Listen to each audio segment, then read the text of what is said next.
Okay, hi everybody.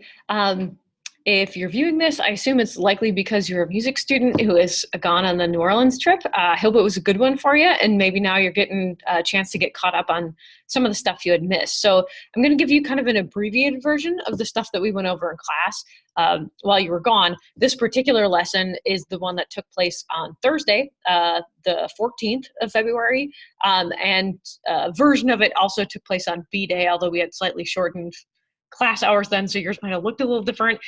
So I'm kind of trying to cover my bases here for you.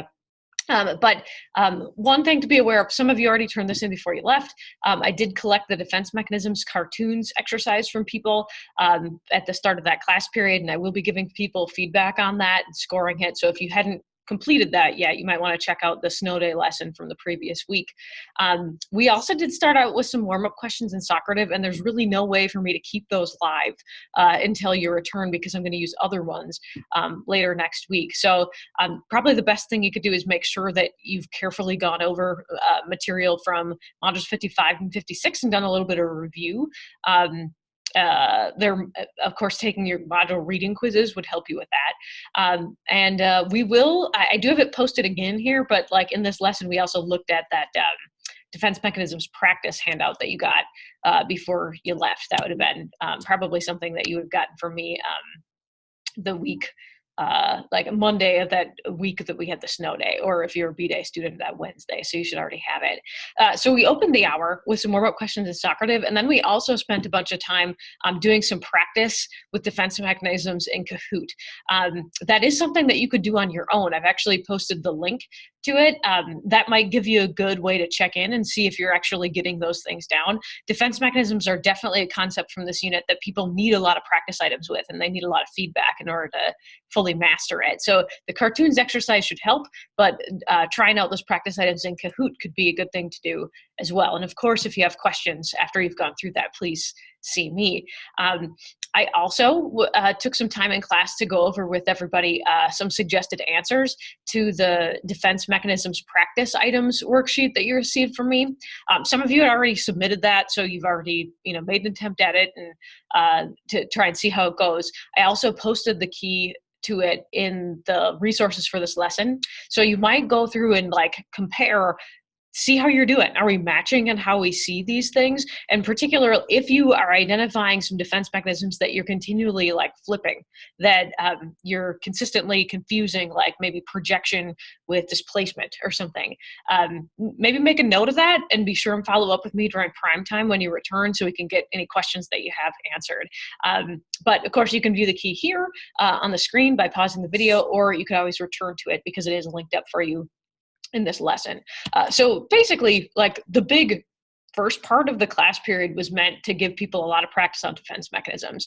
So doing those exercises will make sure that you're brought up to speed on those things. And then we did do some class notes. So I'll kind of take you through that. Our major topics for class notes that day involved closing out the psychoanalytic perspective, because we're going to be moving on to talking about other perspectives. And always when we do that, we have to kind of because there are different perspectives and ways of understanding personality that are theory-driven, we always want to keep our eye on what are the strengths and limitations of this particular research approach, because we're going to need to compare them.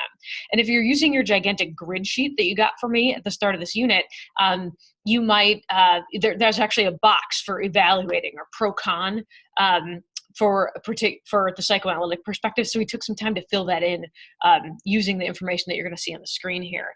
So for example, when people look back at psychoanalysis from kind of this long view, now that Freud's been gone for a long time, and psychology and psychiatry has kind of moved on from him, like what are his legacies? What are the things that were maybe good that he drew our attention to, but also, where were the missteps? Where are the limitations of this model? So first up, those defense mechanisms that we spent so much time practicing, those still are used as an organizing principle to understand why people sometimes distort reality in favor of themselves, to maybe prop up a more positive self-image. Freud, of course, believed that what defense mechanisms do for us is that they allow us to keep stuff pushed into the unconscious. A lot of people today don't view defense mechanisms that way. They might take more of a cognitive approach, maybe see them as supporting some self-serving bias. But, defense mechanisms still are, even if you're not a Freudian psychotherapist, a lot of psychotherapists use defense mechanisms to understand their client's functioning. And they may be helpful for all of us to understand sometimes why we might be behaving in a way that seems inconsistent with what the situation expects. Like maybe it is that we're actually a little nervous about confronting the reality of it, and we're distorting reality in service of the self. But one aspect of Freudian theory that's been helpful, or at least has a legacy that's continued in psychotherapy, is the notion that just talking about the nature of one's problems to understand their true origins itself is curative. Talk therapy didn't exist before Freud. He was our true first psychotherapist. And in that sense, like all psychotherapy kind of descends from him.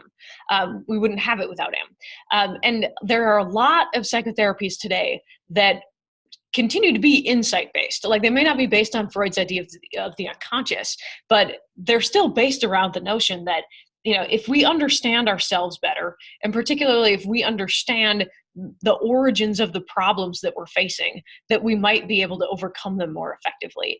Not all psychotherapies are insight-based. We'll talk about some exceptions to that when we get into our psychotherapy and treatment unit, but a lot of them are.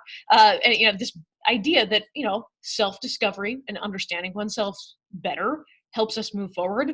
We have Freud to thank for that. We also, I think, in fairness, should acknowledge that Freud drew our attention to something that neuroscience and cognitive science today still supports. And that's the idea that, broadly speaking, there's a lot about the motivations behind our behaviors and the things that are pushing or pulling our decision-making that we don't have conscious access to. You don't see everybody today. In fact, a lot of people don't endorse Freud's view of the unconscious. A lot of people today would not tell you that the unconscious is kind of this storehouse of ugly, gross impulses like Thanatos or Eros. A lot of people would not agree with that. But the idea that maybe we're kind of blind to the mechanisms behind our own thinking, a lot of our cognitive biases happen without us even being aware of them. Why we might make decisions that we don't really understand all the antecedents to, and we're not seeing how our behavior might be moved by forces that we're not aware of. I mean, that stuff in general has been helpful. Excuse me. And we can thank Freud for drawing our attention to that. Sorry about my coughing. I don't have my water bottle handy. But on the downside, in class, we addressed directly some of these things. I mean, Freud definitely overdid it on the sexuality stuff. He was attempting to push down sexuality into childhood to a much earlier age than most people would agree with today, especially our developmental folks. And, not even just that he was saying that the sexuality and the lustful feelings were there, but the idea that that is a major determining force in our personality. That's probably an overemphasis. It's not that people's sexuality is unimportant to them and is part of their functioning, but is it the driving shaper of personalities? A lot of people saw that as an excess. And of course, even though defense mechanisms are still used as an organizing principle in lots of ways, not all of them have equal amounts of empirical support.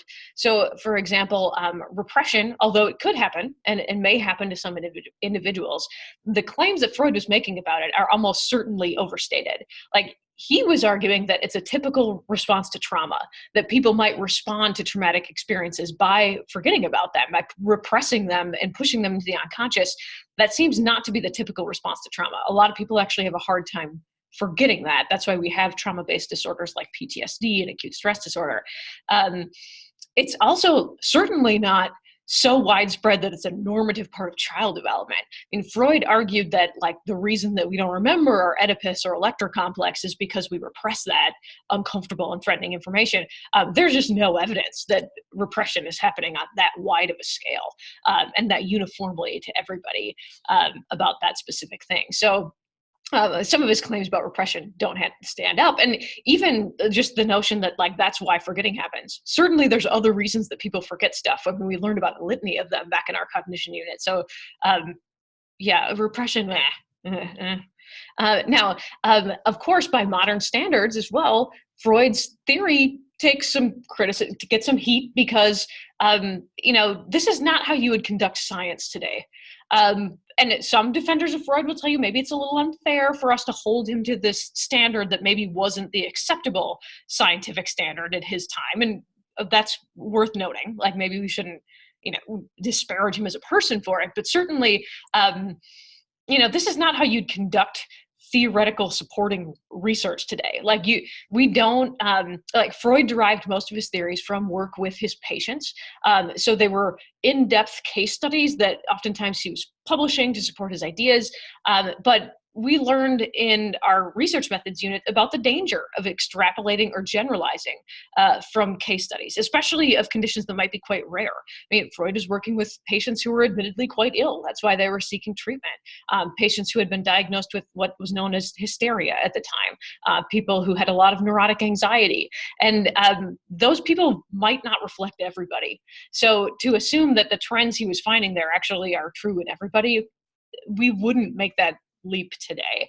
And even his very notion of the unconscious is rather unscientific, because it's not easily testable. I mean, good scientific theories today have to help us generate testable hypotheses. And the unconscious, kind of by definition, defies testing, because you can make lots of claims about what's in there, and then when evidence doesn't emerge to support it, then you just explain that by saying that content's been repressed. Well, where's the escape from this? There's kind of no way to disprove it. And good scientific theories have falsifiability. You could find evidence to disprove them. And Freud kind of tries to get around that. So with that in mind, there are some advantages, of course, and disadvantages to psychoanalytic theory. We're going to keep those in mind as we start to look at psychodynamic or Neo-Freudian types of approaches. And in class, I gave people some time to work through some projective types of exercises that are going to align with this model. And in my A-Day classes, we kind of looked at the criteria that we used to score, for example, the doodling exercise stuff. If you're a B-Day student, we may get a view of that when you return, if I'm doing my math right in my head. Yeah. So you may actually see that, but it might be helpful if you want to get a sense of that to work on those doodling exercises, and they're quite fun. There's nothing, who wouldn't want to draw? You can just spend a few minutes completing those exercises. The sentence completion test, I'll also draw your attention to and explain how that's connected to psychodynamic theory when you return. But so anyway, I'll skip that for the benefit of this, but of course you might want to pause the video here and complete those things, or maybe save it till the end too. So our second major perspective, if you're filling out that grid sheet, this would be our second column, which is titled the Psychodynamic Theories or Neo-Freudians, because these people are called Neo-Freudians because they literally are new Freudians. They're taking some ideas from Freud and altering them in some way, especially in a way that might de-emphasize the sexuality stuff, which admittedly was a bit in excess for Freud. And so if I was filling out my grid sheet in the box where it said key assumptions, I would probably want to put something like, okay, the psychodynamic folks agree with Freud about the importance of the unconscious and about the importance of early childhood experiences, but they disagree with him about the importance of sexuality. They're going to instead try and draw our attention to social factors as drivers of personality development and childhood. And of course, you've already met some Neo-Freudians, including Erik Erikson. And if you think about his 8-stage model of psychosocial development, kind of makes sense that he's a Neo-Freudian. I mean, he's suggesting that there are conflicts that need to be resolved at certain ages as we grow older. Resolving them, not completely resolving them, might cause fixations. That's consistent with Freud's ideas. But we're going to get introduced to 3 new Neo-Freudians as you read module 56. One of them is a researcher named Karen Horney, and that is how you pronounce her name. There's a phonetic pronunciation in your book to clarify that. A lot of students, after reading Freud for a week, don't read it that way, and that's unfortunate for her. But she is going to emphasize basic anxiety as a driving force in child development and personality development.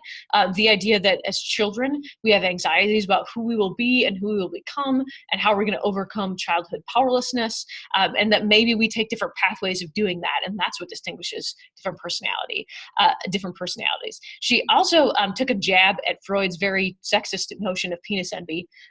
And proposes a counter concept, arguing that like if penis envy is possible for females to experience, and that might create some of their neurotic anxiety, that she's arguing, well, it's at least equally plausible that males might experience womb envy, where males might envy the closeness that females have with their offspring, a closeness that's born out of the fact that women are involved in childbearing.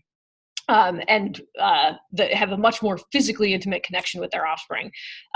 Maybe that's true or not. It's really meant to be just a jab at Freud's sexism, I think, is probably enough for modern students to know. Like, she's trying to correct what she perceived as, and what many people perceive as, a problem with Freud's attitudes toward women. Adler is our second of the Neo-Freudians we'll want to be a little bit familiar with. He is known for developing a couple ideas that have at least had staying power in popular culture. The research has been mixed on whether or not they actually are a thing. But just like Horney, he's going to be suggesting that it's not libido that matters in early childhood, but that we all, as young children, feel very inferior to the adults around us. They're more powerful, they're bigger, they have access to more information than we do, and so we feel not as competent as them. And as we move into adulthood, we need to overcome those feelings of inferiority, lest we'll struggle with problems. And of course, someone who's not overcome that might express it in various ways in adulthood. But he also introduced this idea that like birth order might matter in determining people's personality. The research on that has been kind of mixed, because there are some trends that do seem to distinguish like a firstborn child maybe from middle or later born child, but they're trends on average.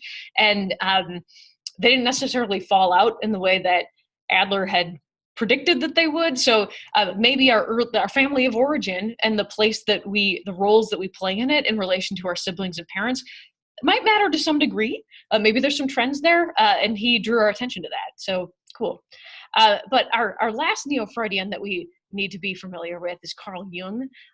Carl Jung kind of took some of Freud's ideas and ran with them. Like, he proposed not only that we have an individual unconscious, but that all of humanity kind of shares a collective unconscious that's occupied by archetypes, themes, ideas, or patterns that repeat themselves across cultures in mythology and religion and stories that people tell. And these include things like, hero figures, like a hero versus villain kind of clash, veneration of mothers and the importance that they play in like religious iconography. So his ideas of, like, I don't know, they've been definitely kind of interesting. He also really doubled down on the dream interpretation. Like, he took that much farther than Freud did as a way of assessing personality. Even cooler though is like he and Freud like ended up disagreeing, and they had sort of an ugly friendship breakup, which is just a cool random story in psychoanalysis history. But so I hope that kind of gives you an idea of who the Neo-Freudians were. In addition to introducing some new constructs for understanding personality, they also introduced different ways of assessing personality. So in class, I asked people to look at this picture and kind of reflect on how they would explain it. What do they think is going on here? And we got lots of different responses. Some people saying, he's being forced to play the violin, doesn't want to. So he's sad he has to practice. Some people were telling me like, oh, he doesn't feel good enough at the violin, so he's really disappointed in himself. So there's all kinds of ways that people can interpret what's going on here. But the prompt that you were just shown was actually an example of a projective style personality assessment, where these things are kind of defined by the fact that you present people with ambiguous stimuli, so stuff that's unclear could be interpreted different ways, and that the idea is people are going to project onto that neutral surface. So they're using the Freudian defense mechanism of projection as they interpret these things that you show them. The most well-known of these tests is the Rorschach ink blot test, where people are shown ink blots and then they have to explain what they see in the ink blot. The idea is because there's nothing objectively there, it's just an ink blot, the kinds of things that people bring up might reflect true unconscious conflicts that they're maybe less aware of. So like seeing eyes in it might indicate paranoia, like a person might be afraid that they're being watched all the time. Same thing, like that image I showed you a moment ago is actually an example of the kind of prompt you might see if you were taking a thematic apperception test or a TAT. The idea behind it is the same. You're just showing people, instead of ink blots, pictures, and they tell a story about that picture, explain what's happening in it. The idea is whatever you explain might reflect more of what's on your mind than what's actually in the picture. So it might give you a window into someone's unconscious functioning. Now, in class, we took a look at the scoring criteria for the doodling exercise because that also, like, to give people like the opportunity to draw and do random doodles also might, if you subscribe to the idea of projective testing, that also shows a way that you could maybe assess what's in people's unconscious mind. And so we looked at this criteria and then kind of attempted to figure out, like, okay, is this legit or not? Does this actually tell you these things about people? And tried to talk about maybe the advantages or disadvantages of using this kind of an approach. And we'll actually come back to that next week. That's actually where we'll pick up our conversation for the second lesson. And some of you will actually be back with me by that point, so you'll get to pick it up here.